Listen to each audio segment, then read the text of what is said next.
the next time a white man screams, "I'm being treated like a black person," ask him if he wants the full experience. Hello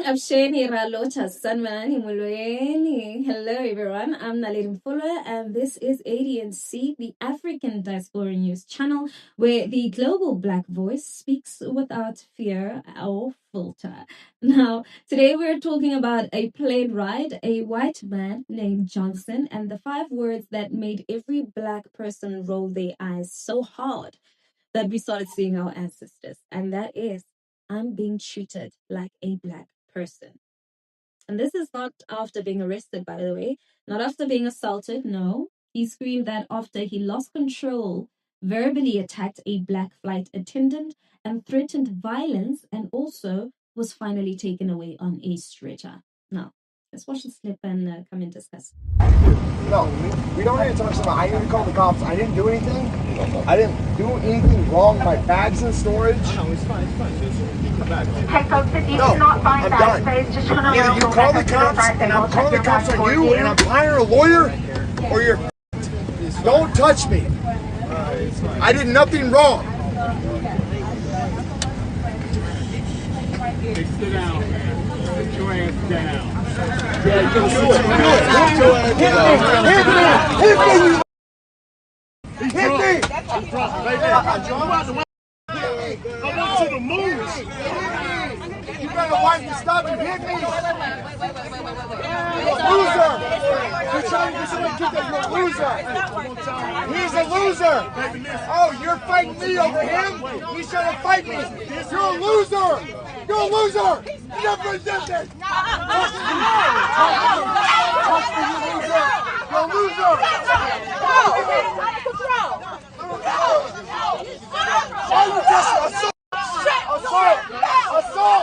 Assault! Abuse! You're the biggest loser I ever met. Give me somebody to kick up on the leg. I don't have to.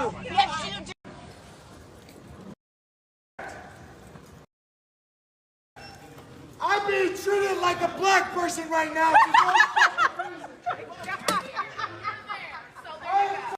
Now, I do want us to unpack what really happened here and what it says about whiteness and the global expectation that black people are the only ones meant to suffer. So here's the story.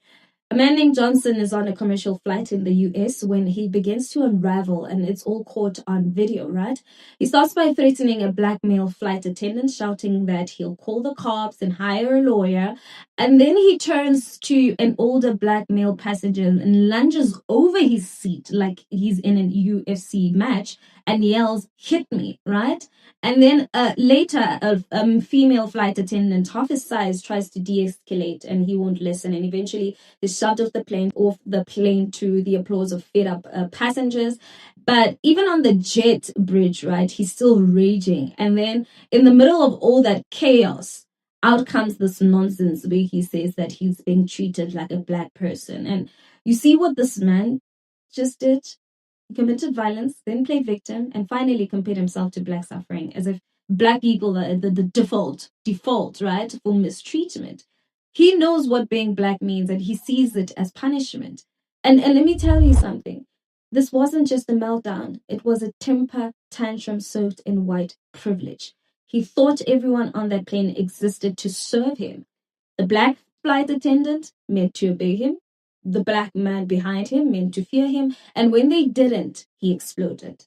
Then, when he faced discipline, not abuse, not police brutality, just consequences, he just said that he was being treated like a black person. Now, isn't that funny? How being treated like a black person only comes up when white people are being held accountable. Not when we're being over-policed, not when we're being murdered, and not when we're being denied jobs, dignity, or justice. They really don't want to be black. They want to cosplay oppression when it's convenient and then go right back to a privilege because that man screamed, threatened, but was still treated gently. That's real privilege. Now, let me say this clearly. Being black is not a metaphor for punishment. We are not your warning sign, sir. We are not your, it could be worse. We are not your emotional punching bag. Johnson said he was being treated like a black person while being given every opportunity to calm down. Now, let a black man do what he did on that plane would have made an emergency landing. He would have been zip-tied, tased, and the headline would have probably read, "Dangerous thug attacks passengers." We know that, right? But because this was a white man, he got a stretcher and sympathy.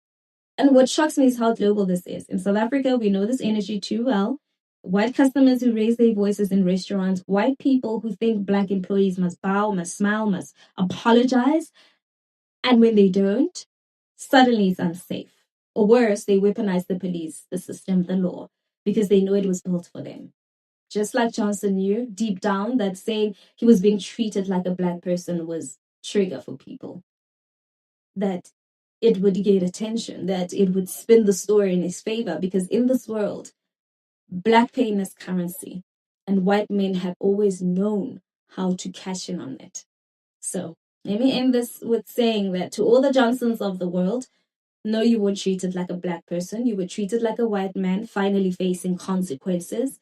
And you don't know what it's like to be profiled, to be feared, to be denied help, dignity, humanity, simply because of your skin. And yet, you still manage to steal the language of our pain and make it about you.